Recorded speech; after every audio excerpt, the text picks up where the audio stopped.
श्रावण के महीने में क्यों हिंदू धर्म में सिंधारा दूज मनाई जाती है? किस लिए? आज पूरे भारत की भूमि पर कई माताएं हाथ में मेहंदियां लगाती हैं, चूड़ियां पहनती हैं, सुंदर चुनरी पहनती हैं, मां पूजन करती हैं, माता का आराधना करती हैं। सिंधारा दूज, उसका कारण केवल इतना सा है, सिंधारा दूज का मतलब यह होता है कि चंचुला देवी जब 14 दिन तक शंकर और पार्वती अपने गुफा में से बाहर नहीं निकले शिव महापुराण के यजमान बनने के लिए, तब माता चंचुला देवी ने हाथ जोड़कर मां जगतजननी जगदम्बा को सुंदर वस्त्र, सुंदर चूड़ियां, सुंदर आभूषण माता के चरणों में ले जाकर समर्पित करे थे और कहा, मां इन चूड़ियों को जो मैं दे रही हूं, ये लाल चूड़ी, ये लाल श्रृंगार, ये लाल वस्त्र, जो लाल चूनर जो मैं प्रदान कर रही हूं, मां बस ऐसी कृपा कर दे कि तू इन चूनर को धारण करे और मेरा भी सौभाग्य, मेरा भी सुहाग अमर कर दे, बस इतनी कृपा मेरे ऊपर कर दे। वो सिंधारा दूज का महत्व है। आज भारत की भूमि की सभी माताओं को सिंधारा दूज का बहुत बहुत बधाई। माता पार्वती, मां जगतजननी आपके सुहाग को अखंड सौभाग्यवती बनाए, यही भगवान से प्रार्थना। श्रावण के महीने की श्रावण शिव महापुराण की कथा सुन रहे हैं। एक बात दिल से बताना, जितनी सौभाग्यवती माताएं होती हैं, ये संक्रांति पर भी 13 चीजें दान करती हैं, 14 चीजें दान करती हैं। बीच में कोई 16 सोमवार का उद्यापन करेंगी तो भी सुहाग की सामग्री देंगी, उद्यापन करेंगी तो भी सुहाग की सामग्री देंगी, कोई कार्य करेंगी तो भी सौभाग्य की सामग्री देंगी। सौभाग्य की सामग्री का दान क्यों किया जाए? सौभाग्य सूचक वस्तुओं का दान क्यों किया जाए? सौभाग्य की वस्तुएं क्यों प्रदान करी जाती है, क्यों दी जाती है? उसका कारण क्या है?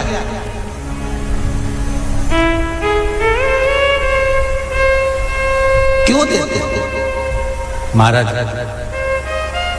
भारत की भूमि की सौभाग्यवती माताओं का एक मन की अभिलाषा रहती है, भारत की भूमि की माताओं की एक अभिलाषा रहती है कि जब उसके प्राण छूटे तो अखंड सौभाग्य धारण करके पति के कंधे पर और पुत्र के कंधे पर शमशान कर।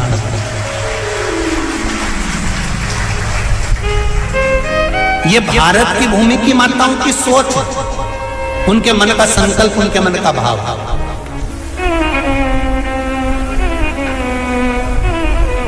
क्यों देते हैं चूड़ी का दान, क्यों देते हैं बिंदी का दान, क्यों देते हैं अखंड सौभाग्य का दान?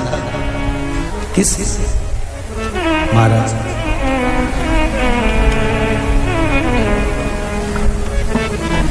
मेरे हाथों में भर भर के चूड़ी रहे, मेरे हाथों में भर भर के चूड़ी, और मैया कोई कामना, मेरे मस्तक पे चमकती चूनर रहे, मेरे मस्तक पे चमकती चूनर रहे, और मैया कोई कामना, मेरी मांगों में भर भर के सिंदूर रहे, मेरी मांगों में भर भर के सिंदूर रहे, और मैया कोई कामना नहीं, मेरे पाँव में बिछुड़ी का जोड़ा रहे, एक बिछुड़ी नहीं, कितनी? 2, 3, 4, 5, एक एक पांव में जोड़े से बिछुड़ी होना चाहिए,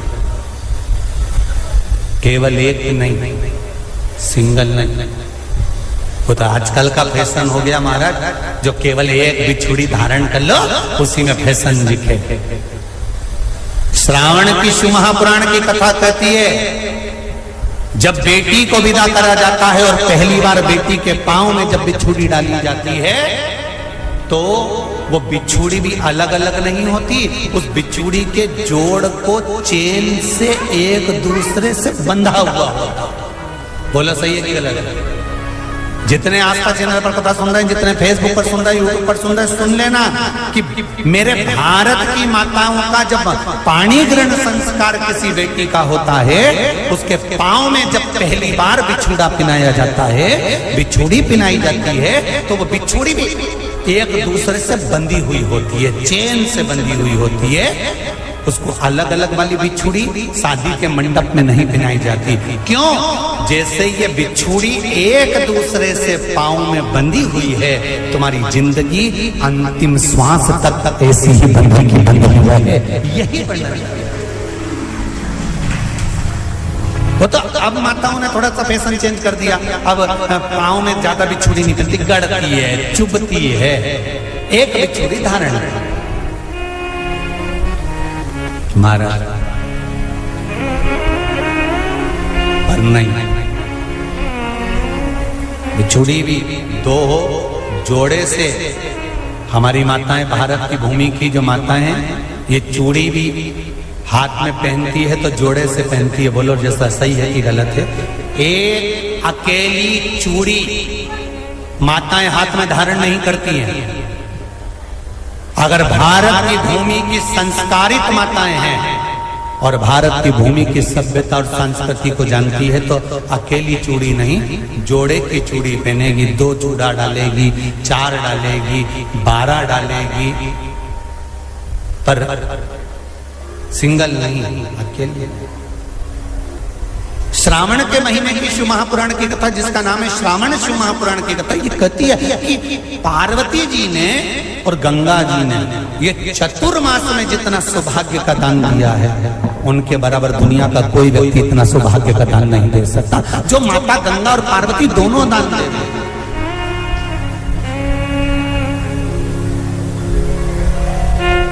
प्रतिदिन दे रहे।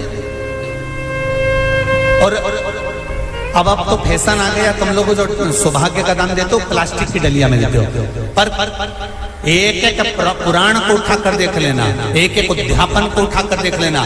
जितनी तुम कथा तुम्हारे घर में छोटी छोटी कथाओं की पोथियां पढ़ी हो, उनको उठा कर देख लेना। उसमें नहीं लिखा कि प्लास्टिक की डलिया में सौभाग्य की वस्तु का दान दिया जाता है। उसमें लिखा है बांस की पिटारी में, बांस की डलिया में सौभाग्य की वस्तुओं का दान दिया गया। क्यों?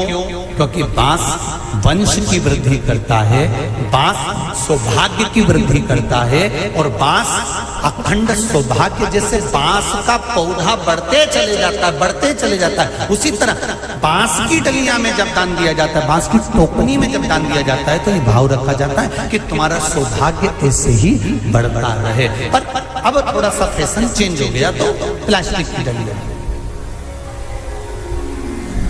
पर प्लास्टिक की नहीं। तो गंगा मैया और पार्वती मैया चतुर्मास के अंतर्गत जो त्योहार पड़ता है, चतुर्मास के अंतर्गत जो व्रत पड़ते हैं, ये किसी दूसरे के नहीं है। तीज का व्रत माता पार्वती का, छठ का व्रत माता पार्वती का, चतुर्थी का व्रत माता पार्वती का, ये सारे व्रतों की शुरुआत गंगा और पार्वती ने अपने बल से। बोलो हर हर महादेव। ये अपने बल से बनाना, अपने बल से। श्री शिवाय नमस्तुभ्यं। हरे महादेव। सिंगारा दूज कब है, कब मनाया जाता है सिंगारा दूज? श्रावण महीने की शुक्ल पक्ष की द्वितीया तिथि को सिंगारा दूज मनाया जाता है। 2025 में श्रावण महीने की सिंगारा दूज 26 जुलाई के दिन पड़ रही है। यह बहुत ही महत्वपूर्ण और विशेष त्यौहार होता है, जो सुहागन महिलाएं विशेष रूप से ये त्यौहार को करती है। पूज्य गुरु जी पंडित प्रदीप मिश्रा जी सिंगारा दूज के महत्व और उपाय इस वीडियो में बताए हैं। तो आशा करती हूँ यह वीडियो पसंद आई होगी। वीडियो पसंद आई होगी तो वीडियो को लाइक कर दें और कमेंट में हर हर महादेव लिखना ना भूलें।